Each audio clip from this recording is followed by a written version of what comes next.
Right, so Spud, it's 2 days before Christmas. What are you expecting from Santa? I didn't ask for anything. I don't know. Jesus, I wasn't ready for this at all, Tommy. You caught me on the hop. You know what? Peace on earth, goodwill to all men. Peace and earth, goodwill, happiness and all. Goodwill to all men, nothing to women. Herself was stressing the other day about because Polish Christmas is quite intense. You have to have 12 dishes on Christmas Eve, and none of them involve meat. It's fish only, and but anyway, one for each apostle or something like that. I think that's her. Oh, no way! Oh, and Polish Christmas is very, very strange because depending on what part of the country you're in, a different entity brings you a present. So it can be Santa Claus, it can be baby Jesus, it can be an angel, it can be Frost Man, and it can be the star. Did I say the star already? Yeah. So five different entities depending on where you live. And where I live, it's baby Jesus. And where my parents-in-law live, it's Father Frost or Mr. Iceman. Right. It's strange. I'd rather have Santa Claus, to be honest. But see, Santa Claus comes on the 6th of December when you send your letter to... You ask Santa for presents, and he gives you something on the 6th of December, but then baby Jesus brings it. That's women's Christmas, isn't it? He's the go-between. No, that's 6th of January, isn't it? Oh, 4th of January, 6th of January. Yeah, so anyway, she was stressing out about the food, and she was going, and I just went, look, it's grand. It's the four of us. We're going to have a lovely Christmas. If we want to just eat fucking pizza, we'll eat pizza. It's grand. I just want a happy, nice, lovely Christmas and peace and goodwill to everyone. And I like Christmas because everyone's just that little bit nicer to each other. Yeah, to a point. And then there's massive rows and everyone hates each other. So, I mean, there's that. I want to just get back to this thing that baby Jesus brings you a present. Yeah. Does he bring a present that in some way also teaches you a lesson about Christianity, or is it like a tractor? Oh, no. It's a toy. It's whatever. Right. Actually, let me just get it up here because I put it on. Where did I put it on? I put it on Twitter, I think. Let me just make sure I have this right. So many of my fucking Twitter is football. I'd say anyone who was into like woo-woo stuff that follows me is just like, you're an idiot. You're probably like that with football, are you? I have 90% of Twitter muted, so I'm sure football is one of my keywords. Similar, I suppose. Yeah, so it is. So you have Santa Claus, Gwiazdor. That sounds pretty cool. I think he's... It's like a Flash Gordon bad guy. He's Starman. Here's a Starman. And then you have... Oh, no, we can't stop. YouTube will take us then. no unlicensed music. Oh, really? And then you have... So you have Santa Claus, Starman, Star... the Holy Child, so Jesus. Oh, an angel. 1, 2, 3, 4. And then Jadek Mrush, which is like Grandad Frost. So. All right. Yeah, I like the sound of Grandad Frost and like the Starman. I like the sound of those two the best, but like getting something off an angel would be pretty crappy. I don't know, man. Angels are like the most astonishing beings that you're ever meant to meet. They're meant to be like absolutely awe. You know, in the proper sense of awe, which is why the very first thing they always say to you is, "Don't be afraid. It's fine. I'm terrifying, but don't be afraid." So I know. You see, I don't know what you're going If an angel arrived and wants to give you a present, historically, it's really bad news. So. Oh, is it? Yeah. That's my kind of thinking. And as well, you think of angels, I have to think of like Matt Damon and what's his friend in Dogma. Oh, and Dogma, yeah. And Ben Affleck. No. Yeah, and you know all those shows with like fallen angels who come down and they're just like, have humans you are seen Prophecy? Stupid. Yeah. The film's Prophecy with Christopher Walken. No, they good. Oh, the first one's, well, I mean, it's exactly the film. You know already what the film is. Like, it's fallen angels and all that. Okay. But the first one's really good. But there's 3 of them, and it gets subsequently terrible as it goes on. But it gets so bad that the third one's probably the best one because it's just so bad. One of them. Okay. Yeah, I get you. But it's definitely the first one's worth watching. Anyway, before we get too far ahead of ourselves, not ahead of ourselves, too far away from ourselves. This week we're talking about control, Spud. And how we're probably being controlled by all these outside forces, and that, I suppose, ultimately, how do we know that any of our thoughts or beliefs that we have about the world or ourselves are anyway true? So yeah. Happy Christmas! A simple topic, an easy one, just to, have a little chat about. Happy Christmas! It's a tough one, isn't it? Because of course, everyone's had thoughts on this. And I think I used to listen to Sam Harris's podcast a lot. I don't listen anymore now because it's just a wine fest. But Yeah. but it was his thoughts on free will that I was like, yeah, I know that's exactly what I've been thinking. Free will is. It's just total illusion. It's not real, and it's all like your body already knows what it's going to do before you decide. In inverted commas, like Okay. Yeah. and then. But then you're kind of looking down the road. Then is everything predestined, and that would be like a or predetermined. That's like a Calvinist kind of Protestant idea, And then it's like, well, what's the point? Well, they took it and really went with it, but it's but you know what I mean. That's like coming from kind of our kind of Christian background in Ireland. That's where we would have first heard of this, like. Growing up in Ireland, it's like, well, you have to be good because you'd be rewarded in the next life. Whereas the Calvinists are like, well, I mean, it's already set out in front of you anyway. So just like, just do what you're going to do and you'll go to heaven if God already liked you. Oh, okay. Huh. Yeah. Right. Which is mad. Yeah, and I suppose the Jehovah's Witnesses have that as well, kind of a thing, that it's already being determined who the 114, I think, 1,000. 144,000. 144,000, that's it. Yeah. People who are getting into heaven. And the rest get to spend eternity on Earth. They used to annoy the shit. They used to annoy the shit out. They used to target my house in the last city I was living in because they had this thing about trying to recruit foreigners, and it was it was awful. They kept coming up to the intercom. It was like once a month, once every 6 weeks there for a long time. And eventually I just lost the plot on the intercom and just said, no, I'm Irish. Pedophiles, fuck off. No, I want nothing to do with religion. And about 2 or 3 weeks later, then the boss of the Jehovah's for the area came on the intercom and he was like, no, man, I had to come and see if everything was all right and talk to him. I'm like, oh, for fuck's sake. Go away. All right, come upstairs. He's like, So the anyway. first time that I had the Jehovah's Witnesses here, the first time he came around, he just came around under the guise, I think I was telling you this before, of just doing some sort of survey. I was going, just a guy at the door doing a survey, and then like 3 weeks later, he was arriving. Oh, that was my job, and now I'm here as a Jehovah's Witness. I go, I'm not buying that. Okay. But anyway, there's no look, point in arguing with these people, though. No, there's no point. But like, I just be nice to them now because there's no point. What's the point in being mean to anyone anyway? You know what I mean? Whatever, it's their choice. But look, I was never mean to them, but I did try to actually debate them over certain things. And the best thing you can ever debate a Christian with is when you actually quote the Bible at them, because they don't know what to do with it. You know what I mean? They really go, no. Well, but I don't know. I'd have to then disagree with you there because my uncle's a priest and I've often tried and failed miserably to take him on in arguments.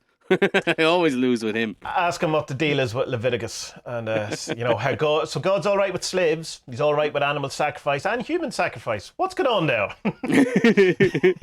The one I like to annoy people with is the one about the two things. You can't eat shellfish and then you can't mix fabrics because they blow my mind. Like, what kind of religion doesn't want you to eat shellfish? Or mixed fabrics. The shellfish you can understand because probably a load of people got sick from eating shitty shellfish, and and there's that whole kind of so you can go, well, that's maybe a dietary type of Yeah, well then guideline. why didn't they just say you can't eat non-fresh shellfish? Because people are, I don't know, maybe they were going, we can't get fresh stuff. Maybe there was a lack of fresh shellfish. So it's just a blanket ban on all shellfish. And that pig meat, that's dodgy too. Like, so, I don't know. But and maybe there is something about the cloth thing. You can't have two fabrics. Maybe it's itchy, or it's causing some sort of epidemic of rashes or something, and people just don't do that, man. Don't do that. It's the slave stuff and the second class women and the homophobia. I think that's more the issue than shellfish and for you it is, Tommie. I would hope for most people it is. Anyway, to bring this kind of round a bit to what we're, I suppose, meant to be talking about. Yeah. At the end of the last episode, we talked about this documentary called Century of the Self, which is an Adam Curtis documentary from 2002. And it was done by the BBC, and it's a 4-part extravaganza of, oh my God, the world is shit, and this is unbelievable. But I just want to preface all of this conversation that this podcast is not a review of documentary podcasts. It just so happened that this is the starting point of where we kind of went with this week. So what did you think of the documentary? Being that it's not a review of the documentary. I found it very sad, to be honest. So it's based on what's his name? Edward Bernays, who was Sigmund Freud's nephew. Yeah. And so he took Sigmund Freud's ideas that were all, we're all kind of how to explain it quickly. Human beings are inherently irrational, and that you have to control this irrationality in them, or go mental. And we were debased as well, and we're just chaotic, and so he took these ideas and put them into a kind of a PR, public relations, and then marketing kind of spin, and he kind of discovered how to sell. He was the one who discovered how to sell things to people, not based on them needing them, but based on them wanting them. Which to us in these times of consumerism, that's like, well, yeah, it's obvious. Yeah, but back then it wasn't. Like, you just bought shoes back then when you needed them. You didn't have 15 pairs of shoes, And and it's hard to think of a world not like that. That you just bought shoes because you needed shoes, not because. Yeah, I mean, does this mean that like everyone in 1899 was far happier than what we are now? Before this fucker came along. Well, I think it was probably more of a thing of that it wouldn't have been questioned. It wouldn't have been that whether, like, even that question of are you happy, I doubt was a question the majority of people actually had up until very recently, because because you were more, I think, I don't know, but I assume you were more concerned with survival than, am I happy? Am I fuck? I suppose I was talking about arranged marriages there with the wife a while ago. Seeing as, my dad gave her dad 17 horses so I could have her. As is right. I write and correct. Right. It was the going price at the time. No, but like so much of the world is still like that. There's still a lot of that going on. And like, I mean, that didn't happen in my parents' generation, but it would have happened in their parents' generation. It's not that long ago. Like, nobody married for love. There was no happiness. And even like, you think of like wars and stuff like that. Like, there was this huge sense of duty when there was a war. Like, you went to war because you believed in the right of your king or the right of your country. Like, nowadays you're like, what? I'm not going to war for that, dickhead. Well, you say that, but the biggest power in the world still thinks that way, and the second biggest power, who will be the biggest power, also thinks that way. So you have China and America, who very much are still in that kind of fight for your country, your flag, all of this the Americans a bit different now. The American army's made up a lot of like second generation immigrants now, Okay. A lot, like, and they're just like, this kind of cements their American national. Oh, right. You know what I mean? So but back to the program. It was just, I think I messaged you in the first 10 or 15 minutes, just going, man, this is fierce depressing or something. I said, because it's just like, you realize how the show shows you how easily people are manipulated. And, well, I suppose here's a question then for these days. Are we as easily manipulated, do you think, as we were 100 years ago, yeah? Absolutely. Like, to not think we are is kind of naive, I think, and I don't mean that in the kind of, when people go, you're naive, as if I'm any better. I completely am. I'm as naive as anyone. The whole Facebook thing, and I'm not talking about like the Cambridge Analytics or the leaks or the privacy. Fine, that's an issue. Not what I'm talking about. I'm talking about when they came out and said, we tried to make people depressed to see what would happen. Or we sent them only bad news for 6 months and had a look at what happened to them. That's fucking weird and wrong. It's horrific. It's horrific, absolutely horrific. And kind of it came out in the news and people went, that's like, what? That's horrifying. And but the other thing is, what can you do? What's the answer to that? You can stop using Facebook, which I'm trying my best to do. But then you're on Twitter and then you're on Reddit and you're going, well, is it any different? No. It's just Facebook, it has the most attention because it has probably, because your mom uses it. My mom doesn't use Reddit. You know what I mean?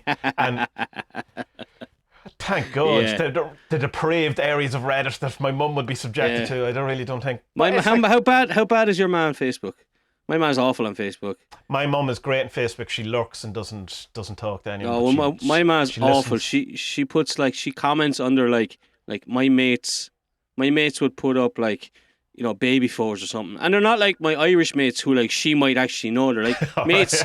They're mates here who like she might have met once or twice, and she puts comments on their photos like, "Oh, she's such a lovely, gorgeous sweetie," and it's like, man, shut the fuck up, will you? You don't know these people, like, you fucking weirdo. Stop She's been it. friendly. She's been social. No, I know, but now I shouldn't be mean to her. I love me, ma, but I think that's kind of, for me, that's overstepping a kind of boundary there, isn't it? Well, it is if it was on the street.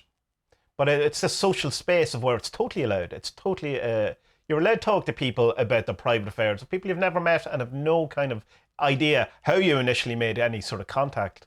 Or, it's like, how, some people you have friends on Facebook for years ago, well, how exactly do I know you? How do you go, like, well, I don't know. Like we met on the internet, like, so. Yeah, for sure. So look, a good portion of my Facebook friends are all from, like, the previous comedy podcast they have. It's loads and loads of stand-up comedians who hopefully I'll get to see eventually one day in Dublin or in Ireland performing, but I probably won't, Yeah. But Andy, look, Edward Bernays, like, I was so taken by how devious and smart this guy was, but in like a really bad kind of like Rupert Murdoch kind of way. He's like an evil genius. So like he. But the difference, I think, just to interrupt, is that I don't think he had his own agenda. He was doing it all for money, and also nearly to challenge or just to show off or something like with people like Murdoch say, and I don't know enough about him to really, but from what I understand. Had his own agenda, possibly, had his own, view of the world, wanted to mould it in his own image, all of this type of stuff. Whereas Bernays seems to have done it more, I suppose, in, kind of like the madman sense of just to be good at it, rather than I think, well, my take from it is that he really took on Sigmund Freud's teachings and went, right, people are idiots, I'm going to screw them and I'm going to make a fortune. And he didn't particularly have any thirst for power. He didn't want to be a politician or a president or anything like that. He just wanted to make money off of how stupid people are.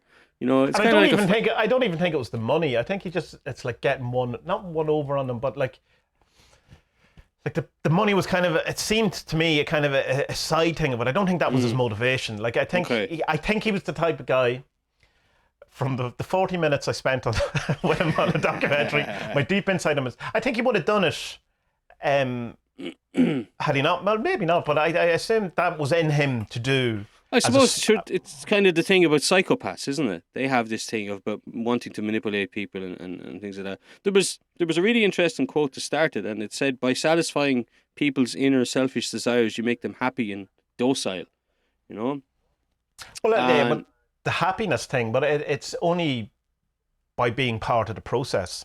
There's an interesting thing that happens, just skimming along, and we're going to go forward and back in the documentary, that it starts off with going from people, buying stuff that they need, to full out commercialism where they buy stuff that they now want, but starts by you telling them what they want.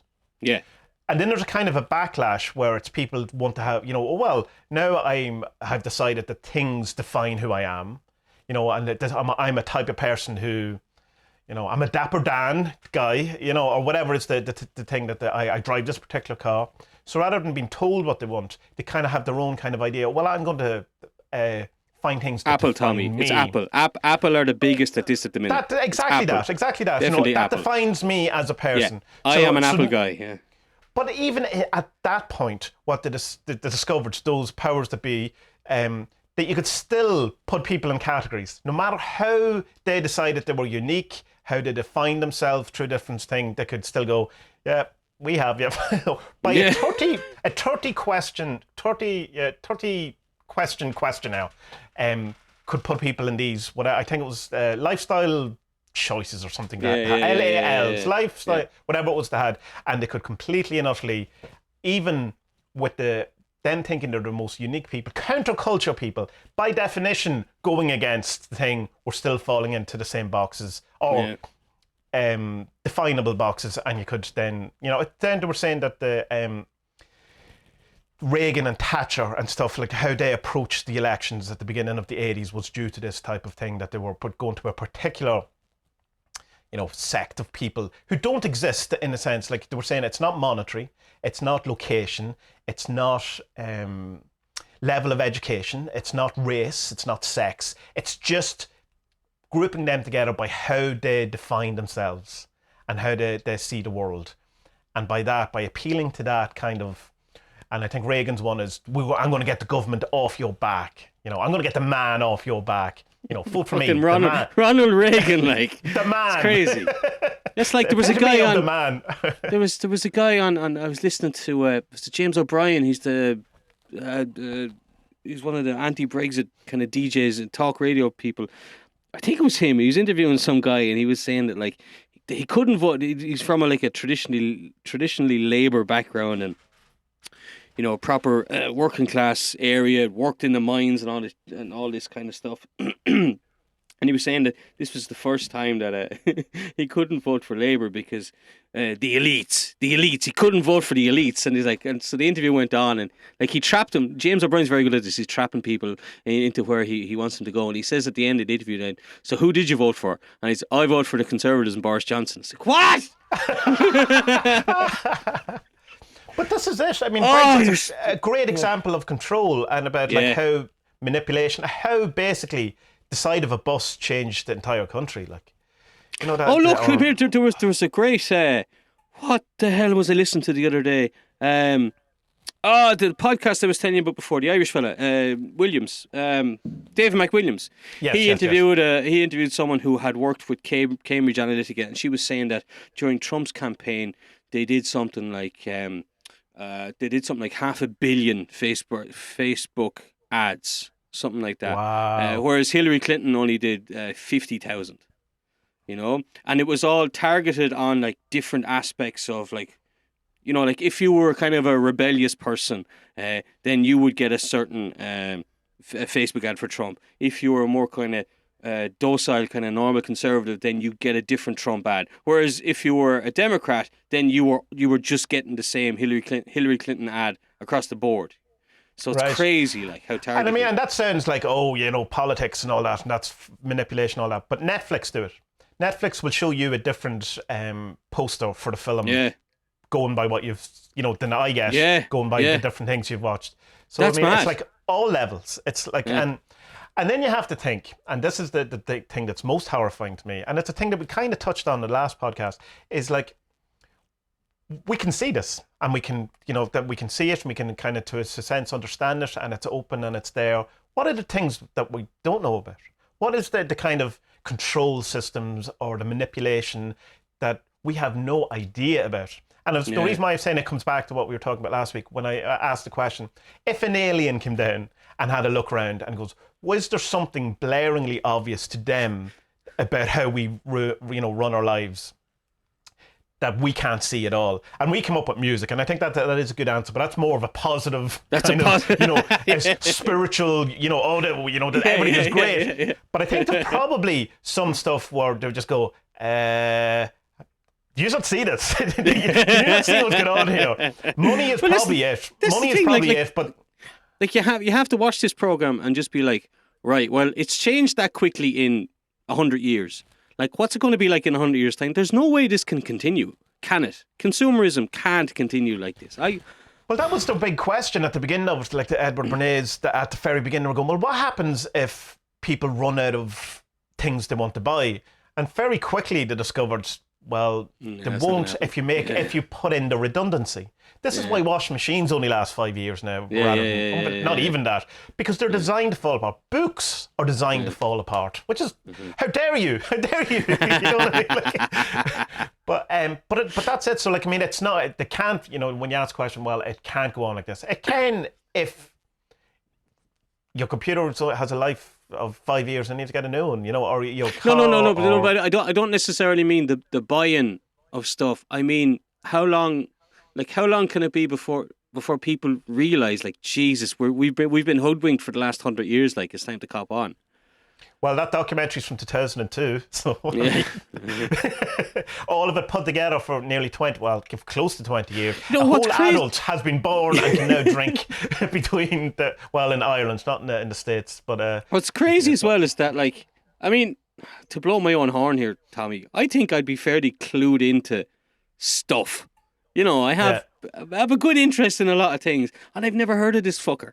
Never heard of him. And I even studied PR in college. I did a semester of PR. Enough that you knew that there was something to do with Freud's nephew. Yeah, I knew it was you did something to do with mention Freud, but that's all. Like, it didn't really go into how fucking insidious this bastard was, you know? Yeah. And like, okay, like it sounds like a bit like, you know, if you're being objective here and you listen to it, you're just like, yeah, but look, it's just kind of marketing, really, at one sense.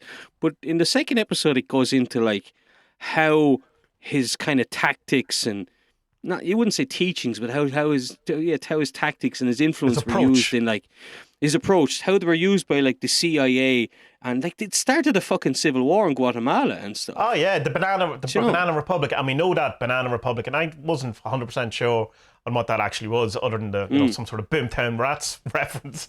But like, I mean, that's unbelievable that the top of the country, a government, basically caused a civil war because a fruit company wasn't getting to sell their fruit.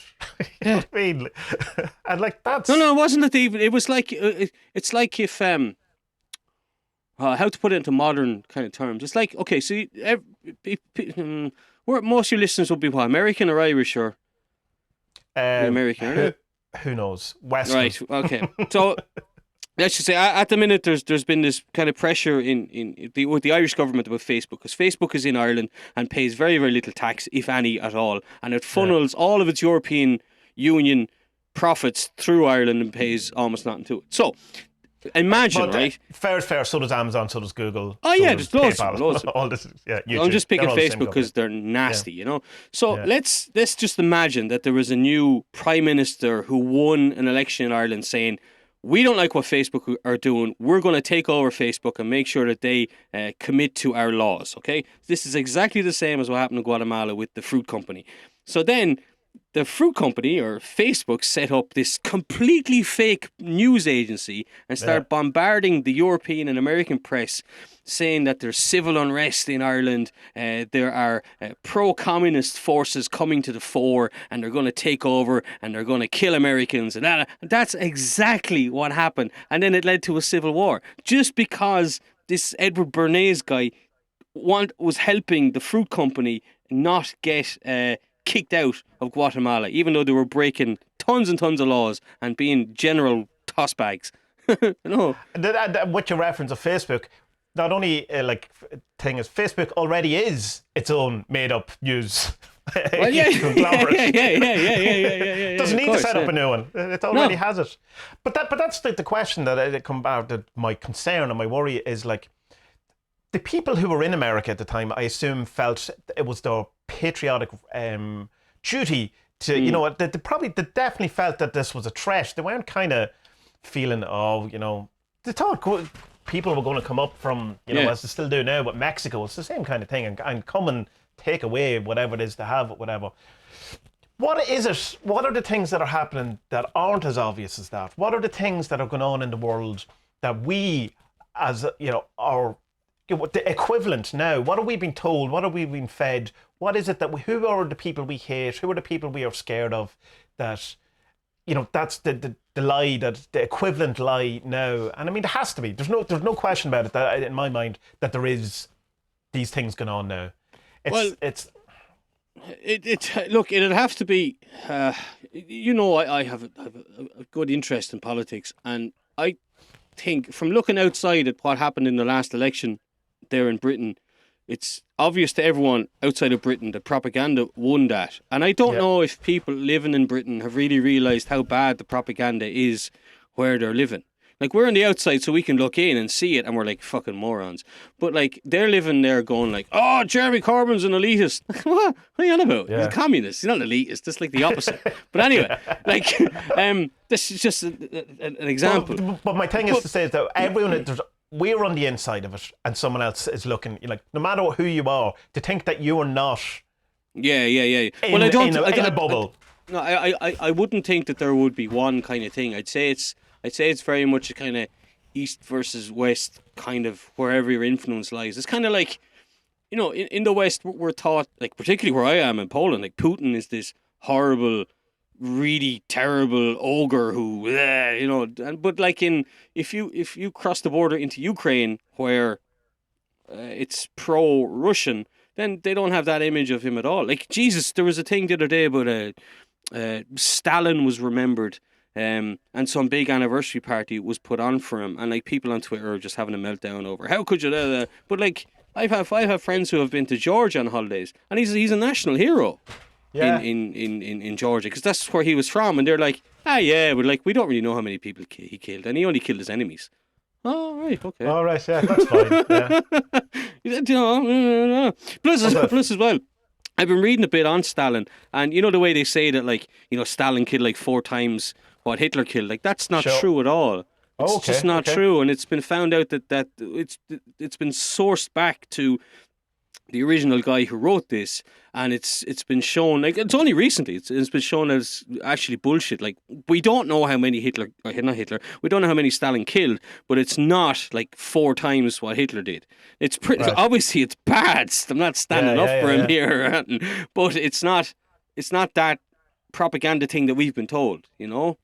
Yeah. So I don't think, Tommy, to get back to your question, I don't think like there's one thing that we're not being told. I think there's so many kind of factions around the world where you're under the influence of that kind of sphere, you know? Yeah, like we're definitely in the Western lie, if you want, a bubble or whatever, and then there's separate little bubbles within it. It's an interesting one though, talking about Russia, and I remember reading years ago that his kind of PR guy, or his propaganda, as he'd be all right using it, I suppose. His kind of thing, what he came out and said is that the whole thing is to discombobulate people, is to have them confused about what the truth is, and this is certainly what the landscape we are in now, in that, you know, it's divide and conquer and all this thing, but it makes you that you have no idea what is true. In the sense of, you see all this kind of pop science journalism, where this week toast gives you cancer, next week toast cures you of cancer, you know, or you know, this has been done, this, you know, vitamin E is great, no, vitamin E is bad, and this kind of both sides always playing against each other, you know, but it's all in a sense that you go, well, I don't have a fucking clue what's going on. And it's like, why do people believe in conspiracies? Well, because the government in general lies an awful lot anyway. So, but it's then, you can't believe the government, you can't believe the conspiracies, you can't believe the news, you can't believe your own opinion, because we're also told that, you know, anecdotal evidence is useless. You know, your own kind of, your own sense of truth is completely false. And we can prove that because we can have an incident with 20 people and you get 20 different stories. Yeah. So there's a truth in all this, but it comes then to the end of that, you have no idea what's true or what opinion to have. Or, you know, when you're just kind of like, if you actually sit there and think about it, you can kind of go, right, what can I do about it? You know what I mean? What can I do? And what happens is that people have no sense of their own authority or their own sovereignty or autonomy. And I know they're new things to people as well. Like, part of commercialism and capitalism is there's this kind of sense of self that we didn't probably have before. So that's I suspect why the documentary is called The Century of the Self, because it's, you know, it's kind of, there's that good joke in the middle of it where it goes, where people become more concerned about themselves, you know, and become very socialist kind of feeling about themselves. And when everyone is an individual socialist, what you have is capitalism. You know, so it's an interesting thing. But what gets me, there's a further thing I want to get into this kind of idea with you, and bringing it a bit more into the woo. And this is the idea of no self. And originally I came across it in Buddhist texts, and it's this idea that when you're meditating and you start realizing the different thoughts that are going through your mind, the different kind of things, you start seeing them, or you should approach them as if they're the same as a smell or a touch or a taste, you know, a sense, not who you are exactly. You know, it's not who you are, it's just a part, another sense, it's another kind of thinking, is, you know, the same as smelling or whatever, not to be confused with yourself, because you wouldn't think, oh, I smell coffee, I am coffee, but you would think, I feel angry. You know, I know it's thinking and emotions, but the same type of thing. So just that whole idea of no self. Now, the Buddhists, certain sects of Buddhists would say that behind all that is nothing. There's no individual I, there's no kind of, there's, some say there's a void, some say there's some sort of awareness, all of this kind of thing. But then you have kind of people like David Hume, which was a philosopher from 1700s, I don't know, 1600s, something like that. And he had this kind of idea. He was the first kind of really openly atheist philosopher, because up until then you couldn't be, you know, you just kind of had to skirt around it. But he came up with this thing, and it's kind of like the bundle idea, the bundle theory. We're nothing more than a collection of ideas that we've taken from other people, that we have some deliberately, like you admire someone, so you take on a bit of their personality or their kind of traits.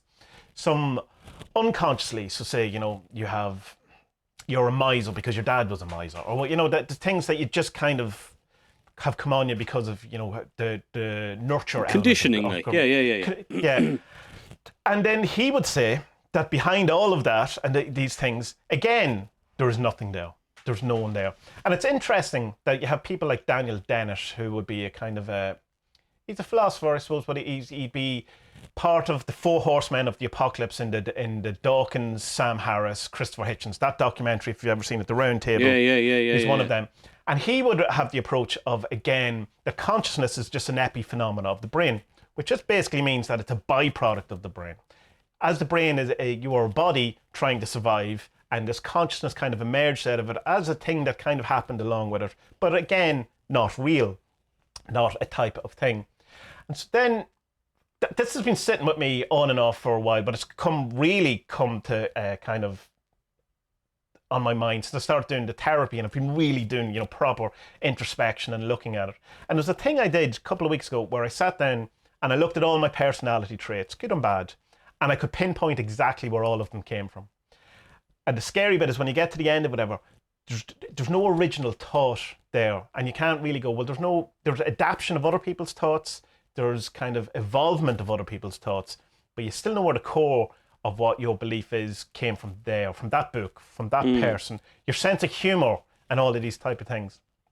And that's weird because when you look at your kids, you can kind of think that they seem to have their own little personality too.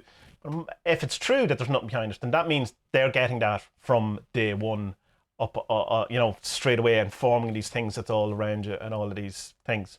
So when it comes to bring it back to what we're actually talking about, the social kind of conditioning that we have, the natural ones we get from our parents, from our friends growing up and all of this kind of things, it forms you into the person. And that's kind of haphazard. So then when you have people coming along who are deliberately kind of coercing you and putting you into a type of thoughts or ideas about the world and all that on a deliberate effort, that it turns out it's really easy to do.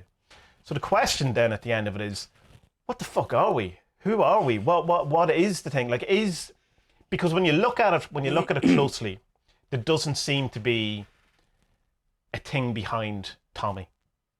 And that is it's a stage of thought, philosophical thought, particularly in meditation and stuff like that. But it's kind of, in one way, horrifying, but in another way, there's a weight off my mind. Literally. And it's type thing. I'm just interested in, what's your kind of... No, I know, and yeah, look, I because I haven't read them, but I've listened to a good few of them by now. The whole reality transurfing thing, Yeah. And I like it. I think could be very useful, but it's not much fucking use to me when every weekend my 1-year-old daughter puts wet wipes down my toilets and blocks up the sewer, and I have to take up the pump and go through that and unblock it, and I'm wading through shit. It's all well and good to have these. It depends on how woo you want to go with the reality transurfing.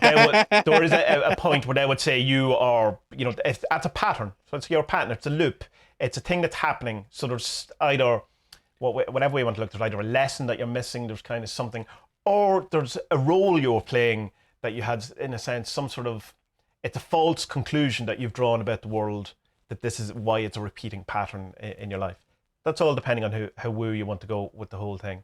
But that is the thing. She's still putting wet wipes down my toilet though, and I still have to. But this is the thing, because there's the kind of trap. No, Tommie. No, I think you're getting my point wrong. What I mean is that and it's not being facetious or anything like that. But it's that, okay, we can have all these deep thoughts and maybe we are nothing and stuff like that. But at the same time, if you walk out in front of a car, you're still going to shit your pants kind of thing. You know what I mean? I still think there's an instinctual kind of lizard brain or something. Oh, sure, but that's kind of is the conclusion, but that you are nothing more than instinct and stimulus response, and that you have, like, say, when you get angry, you're not really getting angry. You're playing a recording of being angry. Okay, yeah. You know, and it's kind of, and you can sometimes find yourself in the middle of that where you kind of go, you're screaming at your wife or something about, I don't know, milk. And you go, just part of your brain go, what are you on about? You don't give a shit about milk. Yeah. You don't give a shit, but you're still doing it. You know what? There, going, milk. This is something I've noticed, thanks to the transurfing thing, is that I'm not getting angry or annoyed anymore a lot more about stuff. Because now when an argument kind of starts, and if it's worth it, or if it's something that is important, then I'll keep going. But if it's like, look, it doesn't matter, sorry, forget about it, doesn't matter. And then she actually stops in her tracks because she's not used to it. You know, and it's not that like I'm giving up on the fight. I'm just like, you know what, actually, because in my head I'm just going, man, that doesn't matter. And it doesn't. Yeah. So, but like, I don't know. But ultimately, the point is that none of it matters. That's the thing to get to. None of it does matter. It's a whole existential not thing. in the. But not, I don't like not in the spiritual bypassing way, which is the idea that you kind of ignore suffering. I don't mean it in that way. You know, like what people would say, oh, the starving children in Africa, that's obviously part of their spiritual evolution and they've chosen to become here. Fuck off, right? That's not it. That's not when you say, oh, we're not real. It's a fault of words, of semantics. We don't have the words for these things. It is real. Of course it's real. Your kid is still putting the wet wipes down the toilet. It's not that when people say, oh, the world is an illusion, it's an illusion, but it's fucking there, and we've learned to interact. The Matrix was very real to the people who are in the Matrix. It's that, and the suffering is very real and all that. But so when I say it's not real, it's not what we think it is. Like, it's still happening. Like, you're getting angry and you suddenly realize, oh, I don't really care. It's still happening. It's still a thing that's there. You know, it's not that, oh, this is all really a dream. Even if it is, in your dream, it's still happening and this kind of thing. But it's interesting, though, then, that you have the level of patterns that we have in our lives, that it seems more than random. Because people have, like, definitely you can see patterns in your own life that is not universal in the sense that other people, you're not unique, other people have similar patterns, but that it does seem to be a thing that if you don't get this, it's going to keep going and coming back to you in different ways. And that might be just that you're noticing those things. If it's something that annoys you, then you'll notice it more than something that doesn't annoy you. So them type of things would kind of lead me to believe that there's something behind it all, like some reason for it. And also the idea that if we are nothing more than a collection of other people's ideas, not more than things that we've picked up from other people or books or experience or, you know, all that kind of thing, then it implies that someone had to have the idea first. You know what I mean? So there you can kind of get, I suppose, into the idea of young archetypes, you know, that kind of thing where there's this kind of prime version of anger that, you know, that we kind of copy paste from, you know, and that's been embodied in gods such as Ares or Mars or any of these things. And it's a kind of a way of understanding that kind of possession that can happen to you when when you're very angry and you're not catching yourself. It's like it's someone else. It's like an embodiment of a god or an archetype or whatever. So even if there's nothing behind, you know, if you say there's no I or whatever, someone had to start it. It had to start somewhere. Someone, you know, and I find that interesting. And then that thing as well, if there's nothing, which is kind of going off for a bit, then you can decide to have your own. You can, you know, if all of it's not true, if it's just patterns, loops, and all these things that you've sold probably, steal better ones. You know, come up with better things. Tell yourself better stories. But there's a point, I think, in the middle of it where you realise that you're nothing more than loops and recordings or collection of other people's ideas. And before you install new ones, better ones, you know, which is a very chaos magic thing to do, I think you should probably sit in the middle ground and realise that, well, you've come out of one lie, don't jump straight into another lie, you know, and kind of sit in it and kind of see what it is, you know, look into the void for a while before you know, because there's obviously, you have to live in the world and you have to cope with the world, and you build things, and if you can build better strategies, I think you should, but I think you should also have a look at the whole system too. Do you ever get the feeling, because I get this feeling a lot lately, that, like, you know, you can kind of live in your head a lot and think these deep thoughts and about, like, you know, wanting to be good, wanting to be the best you can be, not just for yourself, but for the other people in your sphere as well, your kids, your wife, your family, all that kind of stuff. And also wanting to be as good as you can at the kind of things that you're doing, be that your job or your hobby or whatever it is. But like sometimes when I'm queuing in Tesco, I'm just like, why do I bother having these deep thoughts? Like, I could just be a lemming like everyone else. Like, why? Sure. They seem happy. He seems all right. I gotta be like him. Like, I completely, I know, I absolutely know it, but I don't know what the answer is. But while I do know what the answer is, I can't be like that. That's the answer. I don't know how not to be like that. It's like that whole thing, and I'm sure you've had it the whole life, when you try to talk to people, go, "Oh, you think too much." Well, fuck off. What do you want from me? What does that mean, you think too much? You breathe too much. I know, yeah. You look too much. You hear too much. But I don't, how do I not know how to... Well, I mean, that's why people take drugs, I suppose. But yeah, but that's not... I mean, I don't think... Again, drugs are grand. Drugs are grand, but they're not the answer. You know what I mean? No. Like that, like kind of... You could take a pill every day. You could take MDMA every day and feel great, to a point. I mean, eventually you're going to fall apart. But I mean, you're not solving anything. No. You're feeling great for the wrong reasons. Now, in the kind of short term, you probably get a lot done. You probably heal a lot of relationships or whatever. But when you come off it, you kind of have to go back to, shitty Tommie before you did this thing. And that's kind of one of the things, like, I'm very interested in the whole microdosing thing. And of course, there's legalities around that you can talk and I'll talk about. But that would be my fear of microdosing, in that, and it's my fear of antidepressants, and it's my fear of any of these things, is this kind of thing of, well, is it really me? What is it? Am I happy, or is that just, am I a bit high? Have I solved, do I no longer care about these things, or am I a bit high? You know what I mean? But then you have the other end of it of going, well, if I don't exist anyway, and if my brain is not more than a collection of thoughts, and it's all chemicals, like, it's just like, is the person who I am now, who is lacking in a certain happy chemical, is that the real me? Am I just not high enough? So it's, just because I'm used to this guy, it doesn't mean. So I don't know. I don't know the answer to that. Think, I reckon those answers are all kind of in your own head, though, and you do have to do a lot of really deep, hard thinking to get there. But like, you kind of have to be careful with stuff like that, because poor Nietzsche went mental. He went crazy. Yeah. Carl Jung nearly lost the plot as well. Yeah, he's talking about holding on to the table and all this stuff, or he loses his mind and all this kind of stuff. So, like, if you go too far, like, you got to be wary of the beast. But then again, like, I mean, you have, like, you think of, like, who are the best thinkers kind of the last hundreds of years. And like, Einstein used to do this thing where he would put himself into a trance and he would imagine what... That's how he came up with the theory of relativity. He imagines what it was, and then he wrote it down. Like, that's amazing. That's crazy. Yeah. But it's great, and I think that I do actually think that the answers to all of our questions are all in our head. It's just, I think we need to tune ourselves. It's like playing a guitar or something. It's like you just got to tune yourself to the proper tunings, the proper notes, before you can kind of explore that. Like, there's no way. Are you saying that you have to get on the right vibration, man?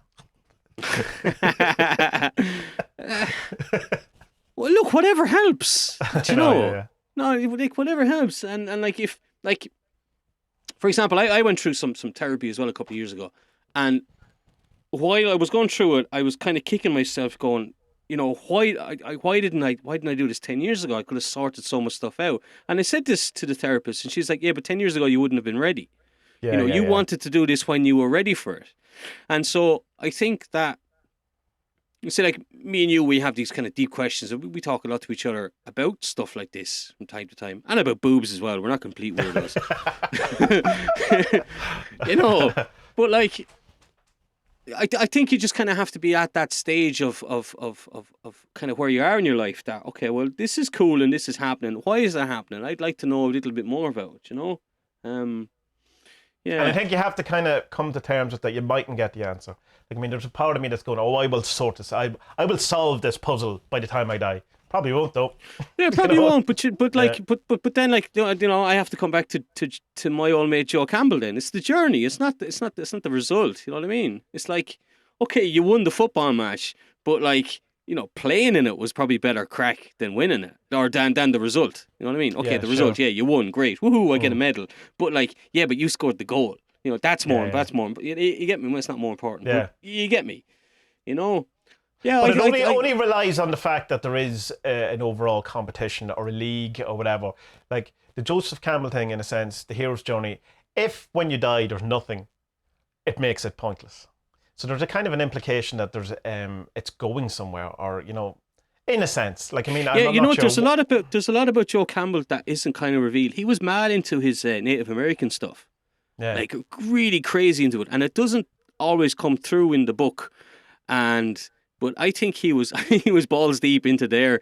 And okay, there are different ones like the Navajos and the Apaches and the Comanches and all that, and they had different afterlife stories and stuff like that. But I reckon he was more into that than kind of the Christian West kind of way of thinking about an afterlife. But he had a Christian Western audience, I suppose. We had to yeah. The thing I have about life after death and all that, I was talking to my therapist today about this. He says it's not that people go, "Oh, you're just scared of dying and there's nothing there." I goes, "No, I'm not. I'm not scared of that at all. I'm scared of something being there." That it's like the horror. Like, if there's nothing there, well, you won't know about it. That's just it. There's nothing to worry about. It's a thing. It's what if it's worse? You know what I mean? What if you get there and it's like, "Oh shit, I'm on this planet to get away from here," or whatever it is. Like, I mean, it's like, it's the unknown. Obviously, it's the unknown, but it's the fear of the unknown unknowns, because you have no idea. So it's my fear of death is definitely not that it ends.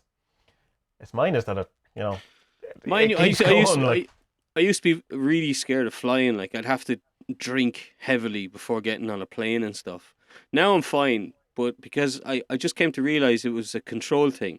Like, if I was going to die in a crash like that, it was because I didn't have any control over my own death, And even driving, like, I used to freak when I first started driving here in Poland. Poland's one of the, not anymore, but when I moved here, it was the worst in the EU for road accidents. And if I was going on a big trip, I wouldn't sleep the night before, which makes it 100 times worse. Sure. I'd be so scared. But it was a control thing, and like, even like when Aga drives now, the odd time, I'm like, oh god, I'd rather drive myself, because then I know if it's an accident, at least it's my fault, and I can man up to that and take it on the chin, But that's kind of what it was. Death, whatever, it's going to happen. I don't want it to happen. I never want to die. I don't want to die. I'd like to, if you gave me a choice now to take a pill, and okay, I wouldn't like to be this age forever. I'd go back to being like 25 or something. When I was slimmer and had hair. And then I mean, like, the whole vampire thing, being immortal, fuck it, why not? Like, I'd give it a go for a while, and then you can just kill yourself anyway whenever you get bored. I've no interest in dying, because there's too much to do. There's too many cool things to see and experience, and cool people to meet and do things with. Like, just like, I couldn't be arsed dying. Like, what's the point? Like, Spud, I couldn't be arsed dying. Don't want to. I wanted to keep going, and I don't like that I'm getting older and stuff. Like, because it's just like, I don't know. Like, we're in the same age, and I know that, like, bending down to tie up your shoelace now, it takes that little fraction of a second longer and stuff. I'm like, it's not even that, but you're aware of it. You're aware I don't like it.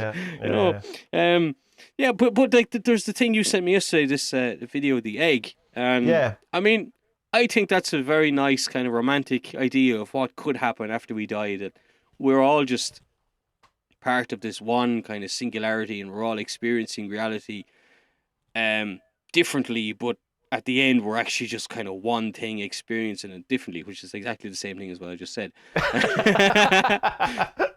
But I like the idea is that each time you learn something, and then you come back and you meet your guardian angel or your god, and you talk about what you experienced, what you learned, what you didn't learn, and maybe you want to live that life again. Maybe you want to experience what it's like to have to give hand jobs for $5 worth of heroin. Maybe you're into that, or maybe you want to be a starving child in Africa because you want to understand what horrible pain and stuff is, or else But you want to why? be But an why? Irish immigrant in Poland who has a couple of young lads and your life's grand. Yeah. But I don't know. But why? But why? That's I don't know the why. answer. I don't know. Maybe there isn't a why. It's kind of like, why does the dog chase his tail? Because he's an idiot. I don't know. Well, he chases his tail because he thinks it's external to him. I mean, there's like.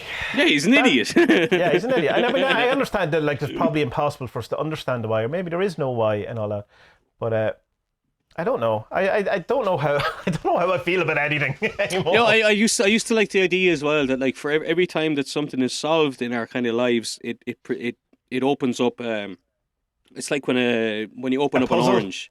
Yeah. Yeah. And then there's like 8 other more ones. That's exactly how I view the world. It's Yeah, like, but I even like to that that though. hand action that you did. Yeah. I literally do that. See, I like that though, because then it means click. that there's so many. Yeah. Click, and then here's the next bit. Yeah. I like that because I think then But there's so many. That seems to be true because I know when I sort out one bit, it affects non kind of related things in my life. Like when I say I sort out a relationship issue with a person, it affects a completely unrelated work kind of thing. As if that's a block, so that's blocking. In a real way, blocking the energy of everything. And when you sort that out, they can come through.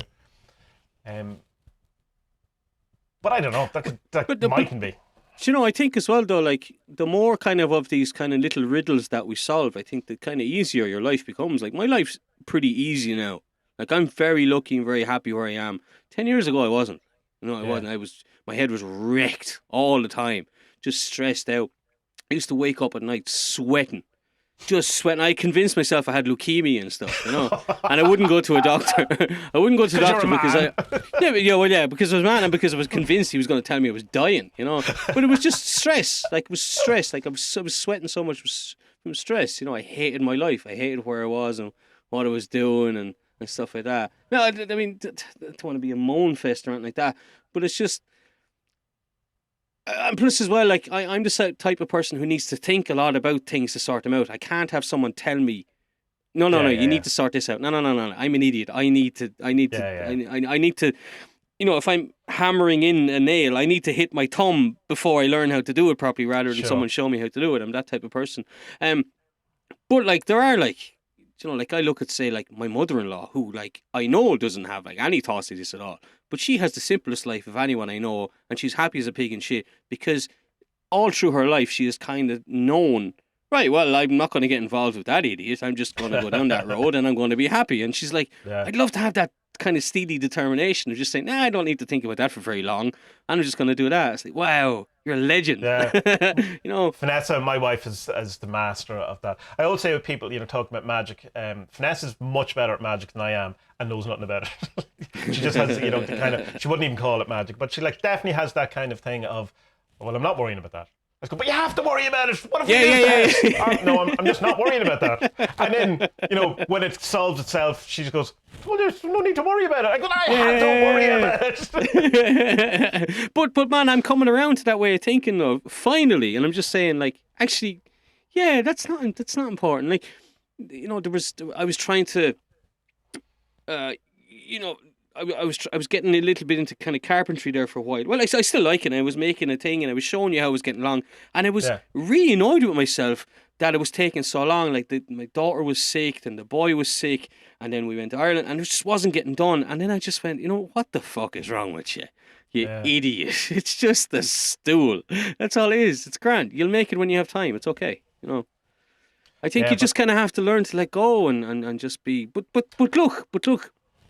To go back to Bernays, like where do we fit into that kind of stuff? Because like we're definitely like you watch ads on telly and you're like, yeah, I'm not falling for that. But what ads do I fall for? Well, that's it. That's my big question, Ed. But what are we falling for? It's very easy to see other people's bubbles, other people's thing, and looking back over things. But it's definitely happening to us now. There's stuff going on that, like, even down to, Well, the Apple thing is a perfect example of it. Like, you know, and it's like, even if you're an Android person, it's more because you're not an Apple person. You know what I mean? Like, that's you can't afford an Apple. Made. That's what it is. Oh, fuck Apple. They're shitty anyway. But it's, oh, they are. Like, come on. Everyone knows it, even Apple fanboys. Which is probably the most controversial thing we will ever say on this podcast. No, but it's stuff like for example, like you use Nikon, don't you? So do I. I do. Cameras. And I have no idea why. No, I do know why. It's because my wife had a Nikon. You told me to get the Yeah, it's Nikon okay. camera. That's why. Yeah, and I only had it because my wife used it, and my brother used them in his like professional job, and now he has Canons as well and whatever. And it's just like why, like how, like you fall into these teams of fucking camera users, like but sure, why? What am I doing? Teams. Like, you know, like what football team do you support? Why is it Liverpool? Is it Liverpool? Yeah. Yeah. Why? No, but I know why I support Liverpool, because I was working in a pub which was everyone working there was a Liverpool fan except for one, and it was just like, all right, well, I better join that team. Yeah, but I mean, like, it's such an arbitrary decision, and it's a massive thing in your life now. I assume Liverpool's probably huge, is it for you? Like, or Wolves anyway at different times. No, I mean, I don't care if they lose, but like, I'm lucky that I've been to a couple of Champions League finals and stuff like that. I am very lucky. Yeah. But like, I don't go to matches. No, but it has impacted your life in a way. But it was just an arbitrary decision that you made. Not arbitrary. Oh yeah, completely arbitrary. It's just that the pub I was working in at the time, the lads all supported Liverpool, and it was like an unofficial Liverpool supporters club pub. Yeah, that was it. So it's kind of peer pressure. You know? I remember I was a huge football fan, as you may not know. I was a massive Manchester United fan because my dad was a Manchester United fan, and I used to spend an awful lot of time watching Manchester United with my dad, and I got really into it. I used to go to, you know, the pub and watch football on my own and all that. And I was watching the European Cup final one year, and halfway through the first half, and I went, "What am I fucking doing? I don't like football." I have never watched a football match since then. But it was like all of a sudden I went, for fuck's sake. What am I doing? Like?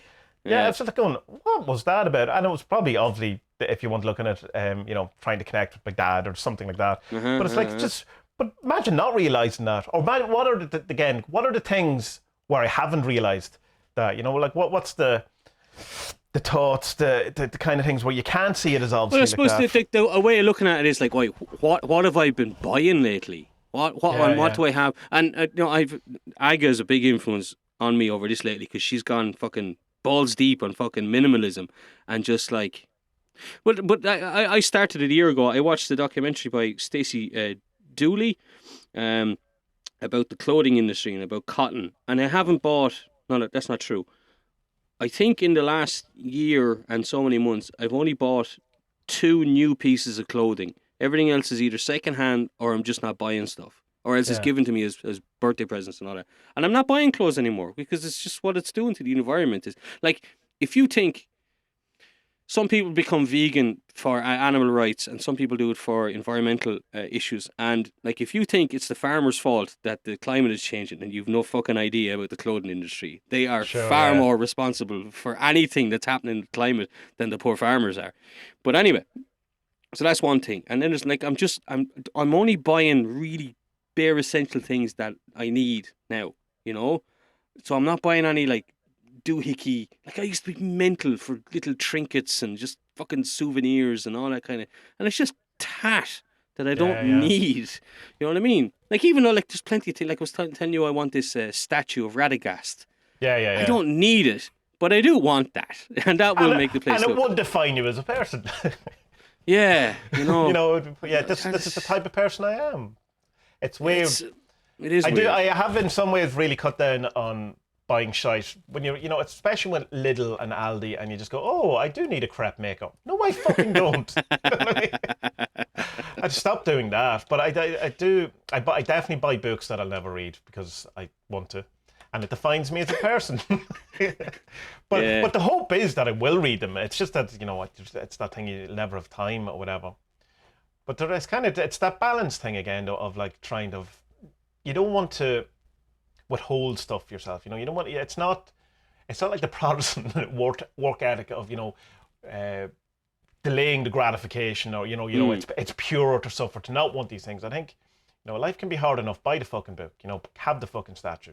But at the same time, don't buy 20 statues. Don't, of course. Don't get into like the Beanie Baby craze or something like that or whatever. Or do if it makes you happy. Do whatever you want.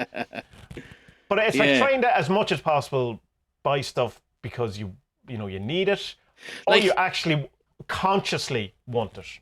Not, Like, what's I mean, we would be kind of, I suppose we'd be classed under, like, if there's a nerd category or something that Edward Bernays has, we'd be under that. Like, so, like, sure. it's probably like, guys in their 30s and 40s who buy Lego and those pop things. What are they called? Funko Pop. Yeah, I'm one of them. Funko Hello. Pop. You've them, do you? I do, So okay. So you are a victim of this then. I haven't bought one of them, and I fucking won't. Well, I But, only like, started recently buying them. In my defence, is because I used them in a magical sense. I'm using them on right, servitors. yeah, of course, so- yeah. That's a bit different then, and then you're allowed. Then it's used. I do or have something. Scooby Doo toys on my window, so there's, I'm not fully immune to it. There's that thing like about guys buying Lego. Like, you're 40, you don't have children. What are you doing? And it's just like you are a victim of this Edward Bernays on that level. But like, what am I on a level of? You know what I mean? Like, for example, like my wife designs these things here. Yeah, that's one of her designs. And like, anytime we see these things in souvenir shops, we'll buy them because like, oh, wow, cool, that's one of your things. Like, but like, we don't need it. But like, I don't know, Tommie. I really don't know, and I'd love to know, or maybe I'd be horrified if I knew at like what like kind of core level this Bernays and Sigmund Freud stuff really gets me, because it'd be great to kind of unplug yourself from that and just live in the mountains for a while and just away from media, away from the internet, and then come back 6 months later and just be like, whoa, what? Yeah. Like the alien, It'd be like mad. the proverbial alien. we were talking about. Yeah. He'd come back and I just would have go, to say the approach would be that most of you is, and me and everyone has fallen for this trick or whatever way. Oh, but sure, that's even a trick of like, I mean, of like, oh, I want to move to Alaska and live in a cabin in the woods. Yeah, there's literally millions of people who want to do that, and there's a whole television industry built on that. It's called the DIY. It's called the DIY network. It's on American cable. That's all it is. Is guys going. Or the whole thing of climbing Mount Everest, and there's a queue now. Yeah, That's type of. It's like commercialism, capitalism, the modern world, the Western lie, control. Edward Bernays, Jung, Freud.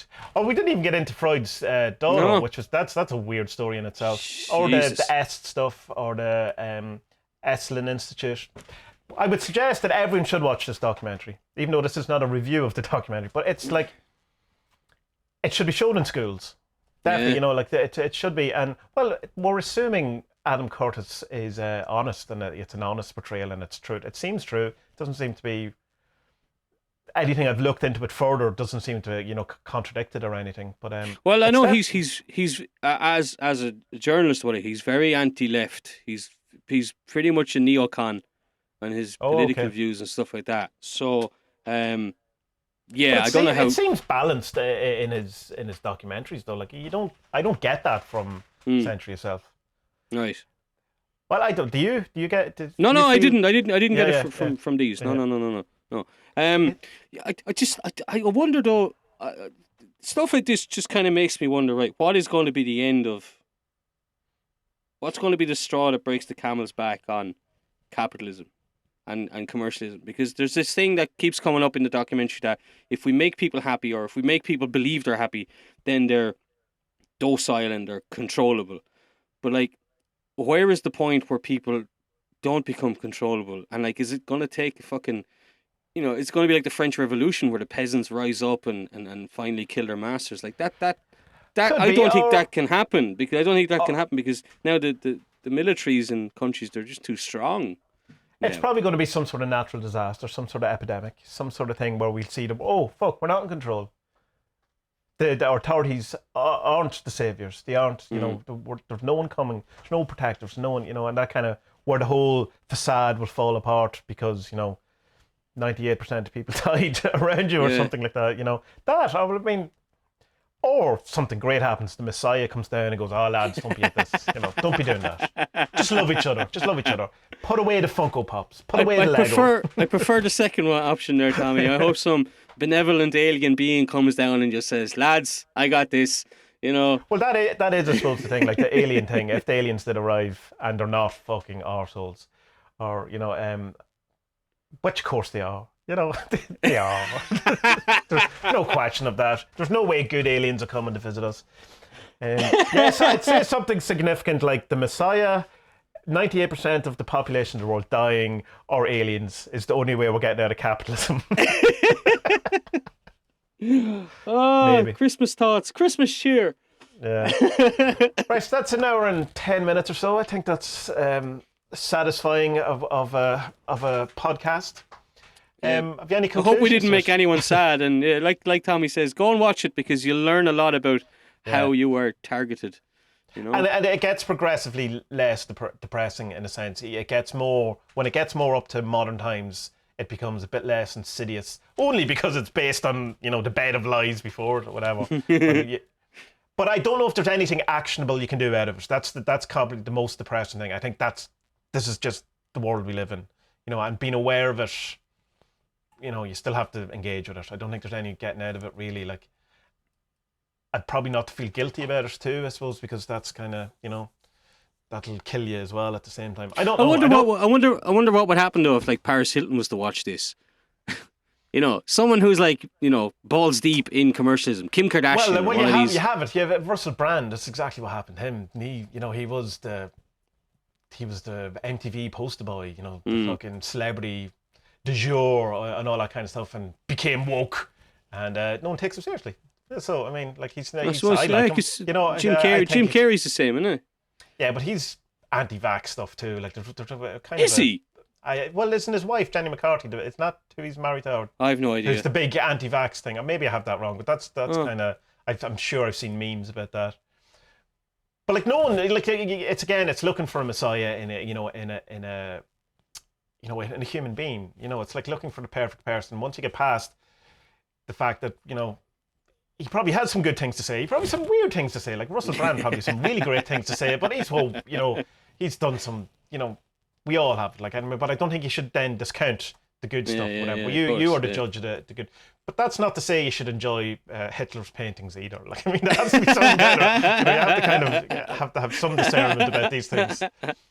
But so this will come out tomorrow, so it will be before Christmas for people. But I always hate the thing about when you date things like Christmas, because people will be listening to this in March and going, "What the fuck? I don't give a shit about Christmas." It's March. So happy St. Patrick's Day, happy Easter, happy St. Patrick's Day, happy summer solstice, happy Thanksgiving. Oh Jesus, the solstice is on. I really wanted to ask you all the woo stuff about that. We'll have to do that next year.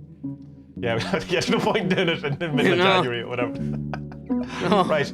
Right, so bye-bye, Spud. Talk to you soon. Happy Christmas, everyone. Bye. Bye.